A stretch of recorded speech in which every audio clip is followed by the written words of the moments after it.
Bauman Rare Books has been around for about 35 years now.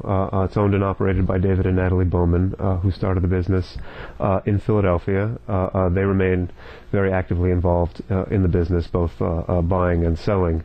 We have been in New York City now for about 15 years.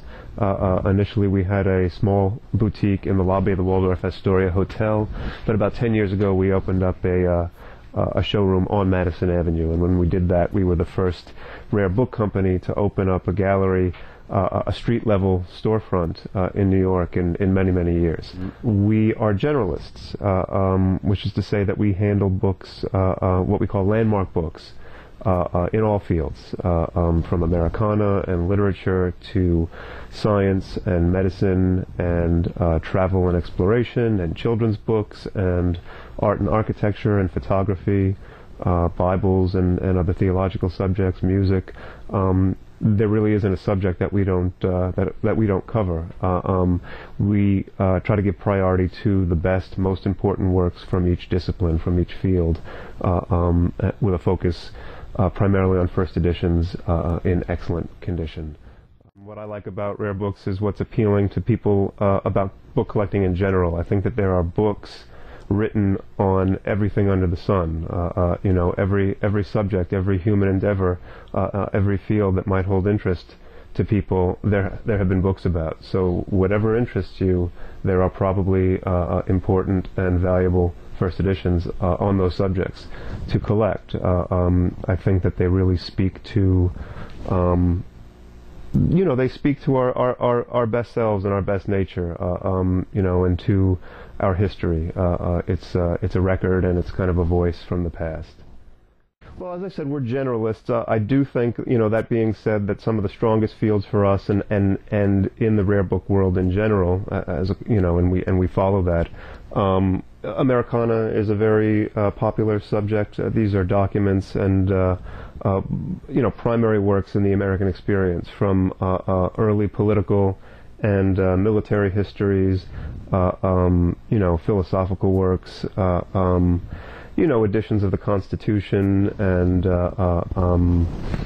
biographies of the Founding Fathers, and you know, the major works of the Revolution, Thomas Paine's Common Sense, you know, works that have had a profound influence on the American experience and the shaping of the country are very popular. That said, what we call modern first editions are extraordinarily popular right now and have been for a number of years.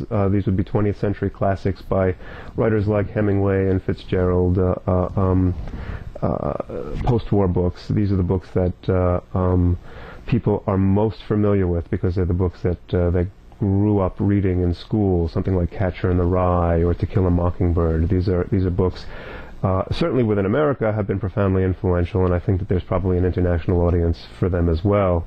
You know, I think people identify with what's sort of closest to them, and what, you know, in terms of the culture and the psyche and what informs their experience.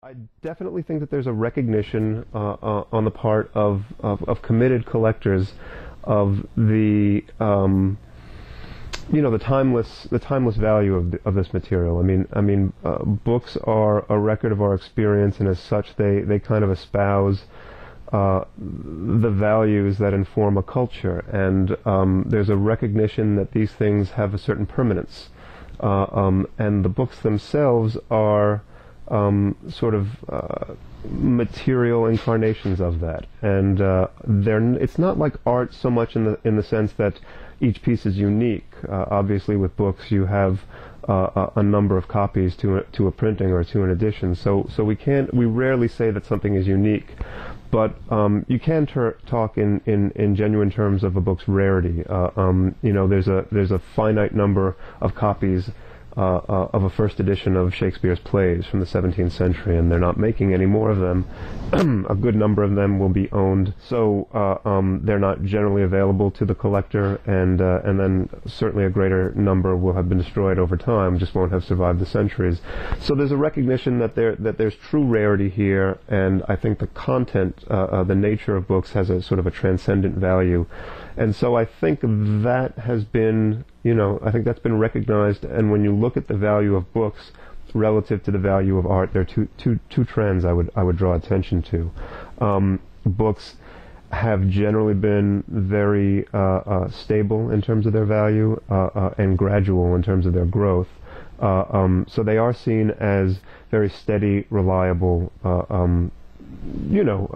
investments, if one is going to look at them that way. My understanding is that art is subject to trends and fashions and tastes, and those change very quickly. Shakespeare is not going to go out of style anytime soon.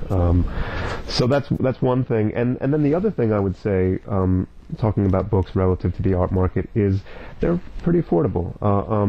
For the price of a single masterwork painting, for example, several millions of dollars, if not tens of millions of dollars, you can put together a first-class library of first editions. So I think that's what makes them attractive to collectors. I think that there's a sense of permanence there, and there's long-term value there, and there's immediate value relative to other forms of art and other types of collectibles.